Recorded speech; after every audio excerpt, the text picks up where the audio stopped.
He admits that Dupe lied about his age, but then contradicts himself by saying Parlo should have been charged anyway because of the UK's Offences Act. That logic doesn't even make sense. Des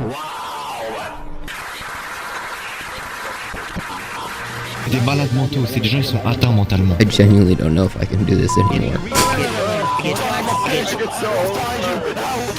Fuck you and your whole family, loser.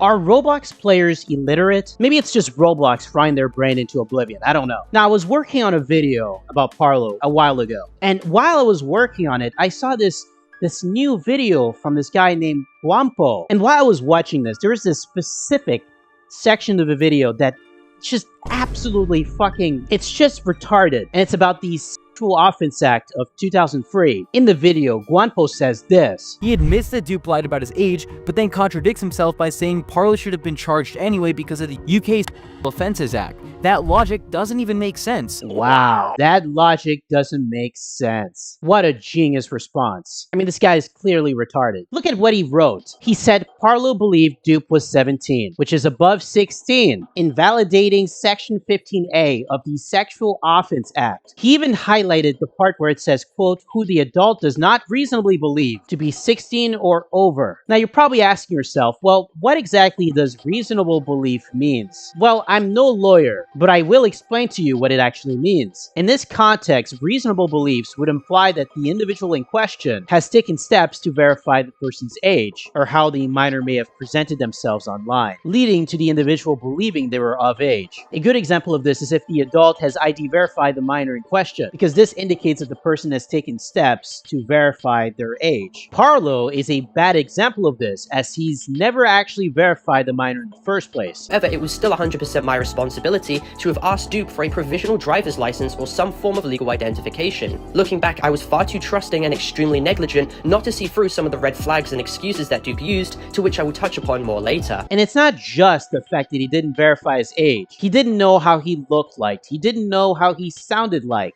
Basically, he had absolutely no idea who this person was. And he still told Dupe to sneak out of his parents' house and meet him at an hotel so they could have Oh yeah, one more thing. Saying that they lied about their age and they told you they were 16 is not reasonable. You may have believed they were 16, but simply blindly believing whatever the minor told you does not make it reasonable. So that's not gonna work. The one thing I'm going to add on this is the doc spin on Dupe. Person who, are you confident that you know their age, their actual age? So between me and Dupe, they lied about their age and they faked a doc spin of them where they catfished me. They admitted in DMs with Nats, and this is on DMs with Gwamgo, where they faked certain aspects of their face in reference to, by the way, keep in mind, I'm pretty drunk right now, but I'm trying to defend myself right now. I just want to make that distinctly clear. I want to try and defend myself right now. I'm pretty drunk right now, but I'm about 9 shots in.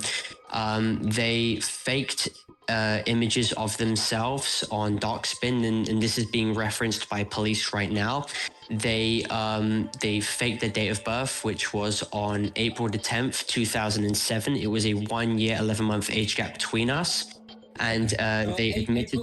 Let me just make this clear. April 10th, 2007 would make them how old? That would make them 17 when I was 19. It was a 1 year, 11-month age gap. Now, what Parlo's talking about is an exchange that happened on September 29th, 2024. And this is the first time throughout their conversation where Dupe mentions a docspin about himself. Now, even if it was true, even if he saw the docspin about Dupe and thought he was 17, this only took place after you told him to meet in a hotel so you can have sex with him. Remember, he told them to do this in August, and he didn't even bother to verify his age at that time, even though he should have, because he was going to do something drastic with Dupe. I'm sorry to break it to you, but telling the minor that he should lie about where he was going to his parents so he could meet you in an hotel is grooming. He admits that Dupe lied about his age, but then contradicts himself by saying Parlo should have been charged anyway because of the UK's Offenses Act. That's not a contradiction. Just because he didn't know about his age does not mean that he didn't commit a crime. As I've said previously, his belief that Dupe was 16 was not reasonable. Parlo had proof that Dupe lied about his age,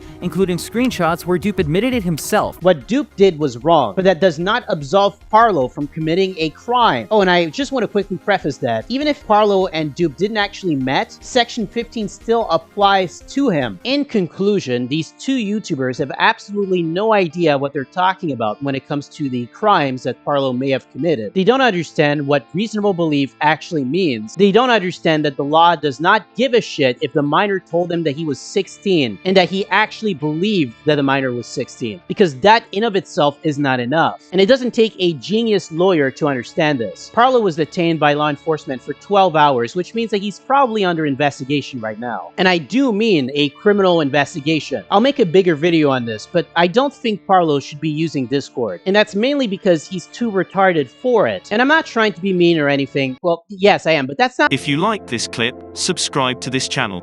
If you didn't, nobody asked about your opinion.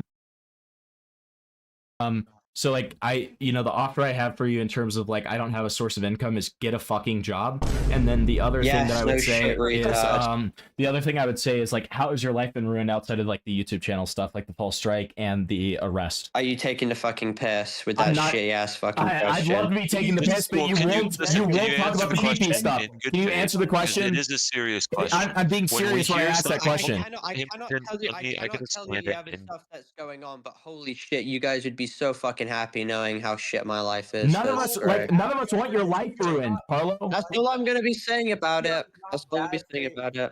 Hold on, Parlo. You brought it up in the first place, and we're just. I mean, I'm just at. Hold on, Hippie. I'm just asking the question. Hold on.